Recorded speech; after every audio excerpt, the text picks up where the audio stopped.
பயப்படாதே நீ மனமே, நான் உன்னுடன் இருக்க பயமே. அதிசயங்கள் நான் செய்திடுவேன், அதிசயங்கள் நான் செய்திடுவேன். உன்னை அற்புதமாய் நான் நடத்திடுவேன். நான் உன்னை விட்டு விலகுவதில்லை, நான் உன்னை என்றும் கைவிடுவதில்லை.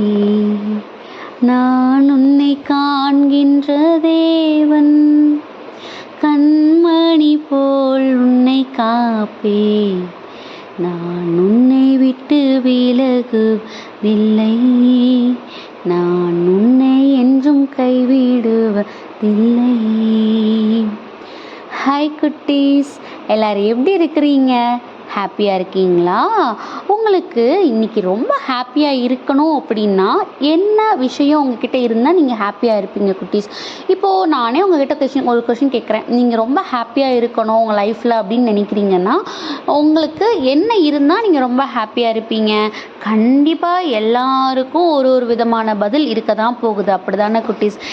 சிலருக்கு சில பொருள் இருந்தால் எனக்கு ரொம்ப ஹாப்பியாக இருக்கும்னு நினைப்போம். சிலருக்கு சில விஷயங்கள் நான் கேட்டவுடனே எனக்கு கிடச்சிடணும்ப்பா, எங்கள் அம்மா அப்பா எனக்கு வந்து நோனே சொல்லக்கூடாதுப்பா அப்படின்னு நம்ம நினைக்கிற கேரக்டராக கூட நம்ம இருக்கலாம். அப்போது நம்மளுடைய சந்தோஷத்தை தீர்மானிக்கிறதுக்கு நிறைய வழிகள் நம்மளுடைய இருதயத்தில் நம்ம வச்சுருக்கிறோம், அப்படி தானே குட்டீஸ்? அப்போது இந்த நாளில் பார்த்தீங்கன்னா நம்மளை பார்த்து ஏசப்பா என்ன சொல்கிறாங்க? நீ பயப்படாத, எதுக்கும் நீ எதுக்கும் கலங்காத, நான் உன் கூட தான் இருக்கிறேன் அப்படின்னு ஏசப்பா நம்ம எல்லாரையும் பார்த்து சொல்கிறாங்க. அப்படி சொல்கிற ஏசப்பாவுக்கு நம்ம சந்தோஷமாக இருக்கிறதுக்கு அவர் பக்கத்தில் இருந்து ஏதாவது நம்ம சான்ஸ் கொடுத்துருக்கோமா குட்டீஸ்? நம்மளை பொறுத்த வரைக்கும் நம்ம ஹாப்பியாக இருக்கணும்னா நமக்கு வந்து இந்த பொருள் தேவை இல்லை, எனக்கு இது வேணும் அது வேணும், இது நடக்கணும் அது நடக்கணும், இது இருந்தால் போதும் இவங்க இருந்தால் போதும், இந்த மாதிரி நிறைய சாய்ஸ் நம்ம வந்து நம்மளை சுற்றி இருக்கிற மனிதர்களுக்கும் அது மாதிரி நம்மளை சுற்றி இருக்கிற உயிரற்ற பொருட்களுக்குமே நம்ம நிறைய வாய்ப்புகளை கொடுத்து அதுக்கு மதிப்பு கொடுத்து அது இருந்தால் ஹாப்பியாக இருப்போம்னு நம்மளோட மனசில் நம்ம வச்சுருக்கிறோம்ல. நம்மளை இன்னைக்கு பார்த்து நீ பயப்பட கலங்காத, நான் உன் கூட இருக்கிறேன்னு தைரியப்படுத்துகிற ஏசப்பாவுக்கு அப்படி ஒரு சான்ஸ் கொடுத்துருக்குறோமா? ஏசப்பா என் கூட இருந்தால் போதும், நான் வந்து ஹாப்பியாக இருப்பேன்.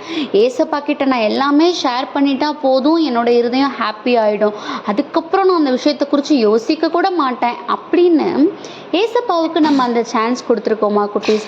அது ரொம்பவே கம்மி குட்டீஸ். நம்ம எல்லாருமே உயிரற்ற பொருட்களுக்கு கொடுக்குற மரியாதை கூட, நம்ம கூட இருந்துட்டு நம்மளை புரிஞ்சுக்காமல் இருக்கிற மனிதர்களுக்கு கொடுக்குற மரியாதை கூட, நம்மளையே எப்பயும் பார்த்துட்டு இருக்கிற, நமக்காகவே எப்பயும் காத்துட்டு இருக்கிற ஏசப்பாவுக்கு நம்ம கொடுக்கறதே கிடையாது குட்டீஸ். ஸோ அப்படி இருக்கும்போது கூட ஏசப்பா என்ன சொல்கிறாங்க? எரேமியா 1:8 நீ அவர்களுக்கு பயப்பட வேண்டாம், உன்னை காக்கும்படிக்கு நான் உன்னுடனே இருக்கிறேன் என்று கர்த்தர் சொல்லுகிறார். நம்ம ஏதோ ஒரு விஷயத்தை குறித்து பயந்துட்டு இருக்கலாம், ஏதோ ஒரு விஷயத்தை குறித்து நம்ம வந்து சோர்ந்து போயிருக்கலாம், ஆனால் அதை நம்ம ஏசப்பாட்ட சொல்லியிருக்க கூட மாட்டோம். ஆனால் பார்த்தீங்களா, இன்றைக்கி என்ன சொல்கிறாங்க? நீ அதுக்கு எதுக்கும் பயப்படாத, ஏன்னா நான்லாம் உன்னை பாதுகாத்துட்டு இருக்கிறேன், என்னை தாண்டி உன்னை யாராவது தொட முடியுமா அப்படின்னு ஏசப்பா நமக்கு தைரியம் கொடுக்குறாங்க குட்டீஸ். அப்போ இந்த தைரியத்தை நம்ம உள்வாங்கிக்கிடணும். நம்மளுக்கு எல்லாமே கிடைக்கும், அது கிடைக்கணும். இந்த லைஃப்பில் நம்ம வாழணும், நம்ம ஹாப்பியாக இருக்கணும், இதுக்காக நமக்கு எல்லாத்தையும் அமைச்சு கொடுத்துருக்கிறது நம்ம ஏசப்பா தான்னா, அதை அவர் விரும்புகிறபடி வாழ்கிறதுக்கு நம்ம ட்ரை பண்ணி அவர் கரங்கள் அதை ஒப்பு கொடுத்துட்டாலே போதும் குட்டீஸ். நம்ம ஆசைப்பட்டபடியும் எல்லாம் நடக்கும். அது அவர் விருப்பத்தின்படியாக நம்ம சோர்ந்து போகாமல் கவலைப்படாமல் நம்ம எந்த ஒரு சூழலிலும் வெட்கப்பட்டு போகாத படிக்க அதை நம்மளை ஏசப்பா நமக்கு கொண்டு வந்து கொடுப்பாங்க. ஸோ இந்த நாளில் அவருடைய கரங்களில் இதை ஒப்பு கொடுங்க. ஏசப்பா நீங்கள் என் கூட இருந்தால் போதும், நான் ஹாப்பியாக இருப்பேன், நீங்கள் இந்த விஷயத்தில் தலையிட்டால் போதும், நான் ஹாப்பியாக இருப்பேன்னு இப்போ ஏதாவது விஷயத்தை குறித்து சோர்ந்து போயிட்டுருக்கீங்களா, புலம்பிட்டு இருக்கீங்களா? அப்போது அந்த விஷயத்தை அவர் கரங்களில் ஒப்பு கொடுங்க. ஒப்பு கொடுத்ததுக்கப்புறம் ஒரு நிமிஷம் கூட அதை குறித்து நீங்கள் பயப்படக்கூடாது. அதுக்கான சிந்தனை வரதான் செய்யும். வந்தாலும் நோ நான் ஏசப்பா கரங்களில் ஒப்பு கொடுத்துட்டேன், திரும்ப அவர் கரத்துலேருந்து அதை நான் வாங்கி பிடிச்சி யோசிச்சுட்டு இருக்க மாட்டேன், அவர் பார்த்துக்குவார் அப்படின்னு நீங்கள் அந்த விஷயத்தை ஒப்பு கொடுக்கும்போது நமக்கு நிறைவான பலன் கிடைக்கும். ஸோ அதுக்காக நம்ம ஏசப்பாட்ட ஒப்பு கொடுத்து ப்ரேயர் பண்ணுவோமா?